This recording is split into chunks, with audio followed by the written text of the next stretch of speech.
આપનું સ્વાગત છે। ખેડવા ગામે શ્રી એકલવ્ય વિદ્યા વિહાર ખાતે શાળા પ્રવેશોત્સવ કાર્યક્રમ ભવ્ય રીતે સંપન્ન। ખેડબ્રહ્મા તાલુકાના ખેડવા ગામમાં આવેલી શ્રી એકલવ્ય ઉત્તર બુનિયાદી વિદ્યા વિહાર ખાતે શાળા પ્રવેશોત્સવનો કાર્યક્રમ ખૂબ જ ઉત્સાહપૂર્ણ માહોલમાં યોજાયો હતો। આ કાર્યક્રમમાં રાજ્યસભાના સાંસદ રમીલાબેન બારાના અધ્યક્ષસ્થાને યોજાયો હતો, જેમાં તેમણે નવ પ્રવેશ પામી રહેલ ભૂલકાઓને ઉજ્જવળ ભવિષ્ય માટે આશીર્વાદ પાઠવ્યા હતા। કાર્યક્રમને સફળ બનાવવા માટે વિસ્તારના રાજકીય સામાજિક આગેવાનો અને ગ્રામજનો મોટી સંખ્યામાં ઉપસ્થિત રહ્યા હતા। મુખ્ય અતિથિ વિશેષ રમીલાબેન બારા, માનનીય રાજ્યસભા સાંસદ હિતેન્દ્રસિંહ ચૌહાણ, જિલ્લા સદસ્ય પુનકીબેન સોલંકી, ગીતાબેન પારગી, તાલુકા પ્રમુખ, સંગઠનના હોદ્દેદારો નવજીવનભાઈ બુંબડિયા, જિલ્લા આદિજાતિ મોરચા ઉપપ્રમુખ બળવંતભાઈ ડાંગી, તાલુકા સંગઠન મહામંત્રી, સ્થાનિક સરપંચો અને આગેવાનો, સરપંચ અનિલભાઈ, મનુભાઈ, અનિતાબેન, ગુલાબસિંહ બાપુ તથા ધ્રુપદસિંહ બાપુ હાજરીમાં શાળાના નવ પ્રવેશ થતા બાળકોને કુમકુમ તિલક અને શૈક્ષણિક કીટ આપી આવકારવામાં આવ્યા હતા।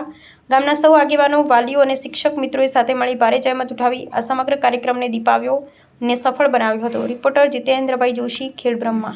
આવા ન્યૂઝ જોવા માટે સાબર આવાઝ યુટ્યુબ ચેનલને સબસ્ક્રાઇબ કરો અને લાઇક કરો, જેથી હવે પછીના દરેક સમાચાર સબસ્ક્રાઇબ કરેલા હશે તેઓને નવા સમાચારની માહિતી મળી જશે।